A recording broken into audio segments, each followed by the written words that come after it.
The pink dress didn't fit like it did in her mirror at home. Sitting in the corner booth of the diner, it bunched awkwardly at her stomach, the velvet ribbon she'd tied beneath her bust now biting slightly into her skin. She shifted once, twice, then stopped, each movement more revealing than hiding. The wheelchair wheels still glistened faintly from the earlier drizzle, drops clinging like pearls in the spokes. Her arrival had been quiet, almost reverent. She had rolled herself in like a woman expecting something soft to happen. 27 minutes past the hour. Then 31. She stared at the glass of water beside her untouched lemonade, fingers resting on the table like she might smooth the moment back into place. Her phone chimed once. She didn't check it immediately. The hope in her chest was stubborn. But when she looked, the screen betrayed her. Sorry. Can't do this. You didn't tell me you were, you know. The message was short, thoughtless. The ellipsis implied shame, the absence of a name even worse. No punctuation. No apology. Just a severing. She read it again, then once more, as if some part of her might have misread cruelty for awkwardness. Her eyes didn't water. Not at first. She had trained herself well.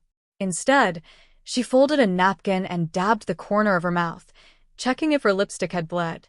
It hadn't. The red was still there, bold, hopeful, foolish. Around her, forks met plates. A soda fizzed somewhere. No one stared, but no one looked away either. The waitress passed by with a fresh pot of coffee, glanced at her, hesitated, and kept walking. Next to her phone sat a small gift, hand-wrapped caramel fudge in wax paper, tied with brown string. She had made it herself the night before, careful not to burn it this time. She even made sure it didn't stick to the pan, lining it just right. The window beside her fogged softly with her breath. Outside, the rain had picked up again, soft and steady, washing the neon reflections into the asphalt. The town looked half-erased. 2 booths down, a man in a dark green military jacket sipped his coffee with both hands. He didn't look like the kind who lingered. He had the posture of someone used to moving on. But tonight he stayed. He saw her. Not the drama. Not the dress. He saw her. The stillness, the ache behind the smile she wore like armor. She turned her head toward the door once more, her chest rising slowly, then pushed away from the table. She rolled herself out without a sound. Not fast. Not weak. Just steady. Every turn of the wheel said, I won't let this break me. I've been broken before. I'm still here. Outside, the air smelled of wet gravel and blooming jasmine. Rain clung to her arms and pooled in the hem of her dress. She didn't bother covering herself. The umbrella hung and used on the back of her chair. She paused beneath the overhang of a shuttered tailor shop. The lights inside were off, but a dress form stood silhouetted in the window, its wire waist narrow, elegant, unforgiving. She stared at it without malice, only memory. Boots approached. Not hurried. Not hesitant. Just present. The soldier stopped beside her, his breath visible in the cool air. I think he lost something precious tonight, he said. She didn't look at him immediately. You don't know me. I don't have to, he said. I saw the way you waited. She turned toward him then, half-guarded, half-curious. Her makeup had begun to smear at the corners, though she hadn't noticed yet. He held out a small bouquet, stems still wet, thorns intact. I picked them for my grandmother, he said. She passed last winter. Thought she might like me to give them to someone brave instead. The roses weren't perfect. One had a torn petal. Another leaned sideways. But they were honest and they were his. She reached out slowly. Her hands shook, not from cold. The petals met her skin like a whisper. Something in her chest buckled, quietly, like a shelf finally giving way. I'm not brave, she said. I think you are, he answered. It takes courage to show up. Dress like that. Hoping. She swallowed hard. Hope's not always a good thing. No, he said.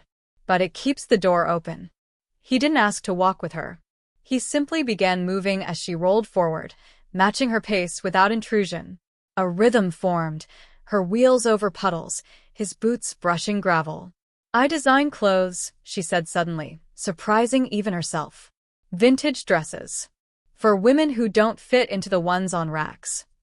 Online store. Mostly custom. Word of mouth. Sometimes brides. Sometimes burlesque. His eyebrows lifted. That's real work. It's invisible work, she corrected. Pretty, but never seen. He glanced at her. Maybe it's not the work that's invisible. She exhaled through her nose. You have a way of saying things like they're already true. I was trained to observe, he said simply. They passed a flower shop closed for the night, its windows misted. Inside, someone had left a single tulip on the counter, wrapped in newspaper. Light from the street lamp caught the silhouette of it, a reminder that someone else, somewhere, also wanted to be kind. At the park, she wheeled toward the overlook. The river was wide and dark, the surface stirred by wind. Iron rails ran along the edge. She parked beside them and leaned forward, resting her arms. Her breath fogged the metal. You ever feel like the world gave you one lane and said, "Don't stray?" she asked. All the time, he said. I used to dance, she said. Before the surgeries. Before the wait. I still dream about it sometimes. You don't stop being something just because it changes. She looked at him long and level. What did you lose? My hearing, half my unit, and the man I used to be. She paused. Do you miss him? Some days. But he made room for who I am now. The wind shifted. Her hair blew across her cheek, and she didn't brush it away. He watched her in the quiet, like someone listening to music too soft to hear, but too lovely to turn off. No one ever calls me beautiful unless they're selling something, she said. I'm not selling, he replied. Then why are you here? Because I'd like to be, he said. That's enough, isn't it? She nodded, barely, then leaned into the stillness. The clouds began to part. Gold touched the edges of the sky like a slow blush. Raindrops glittered on iron and skin. She closed her eyes for a moment. Not to hide. To feel. My house is just down that hill, she murmured. He fell into step without needing to be asked. They passed a bakery window, its chairs stacked on tables, the smell of cinnamon lingering faintly through the glass. An elderly man inside swept the floor. He looked up, met her eyes, nodded once, slow and small. The porch light on her home flickered when they arrived. She stopped at the bottom of the ramp, looking at the uneven steps she hadn't fixed yet. Thank you, she said. He tilted his head. For what? For not leaving when it got human. He smiled, slow and crooked. That's the only time it matters. She adjusted the bouquet in her lap, careful not to bend a single stem. Then, as if trying not to let hope get ahead of her, she asked, Would you ever want to see the dresses? I'd like that very much, he said. She hesitated. Maybe next Friday? He didn't ask what for. He just nodded. I'll bring coffee, he added. And questions. She smiled then, truly smiled. Her whole face softened, eyelids low, shoulders less guarded. You're not afraid I'll bore you? He stepped back toward the sidewalk, hands in his jacket pockets. I don't think there's a dull thing about you. She turned toward the door, hesitated, and then gently placed one of the roses on the porch rail. It wobbled slightly in the wind, but held. She opened the door slowly, as if something sacred were waiting on the other side. Light spilled over her shoulders. The scent of lavender from inside drifted out. She looked back once, her face bare now, stripped of expectation, but not of hope. And then, without ceremony, she disappeared inside. The soldier stayed a little while longer, just standing there, breathing, listening to the wind pick up, watching the sky go from pewter to pearl. The porch light flickered once more. And the rose? The rose stayed, trembling. But it did not fall. Last but not least, where are you listening from? Let us know in the comments, and don't forget to like and subscribe for more stories like this.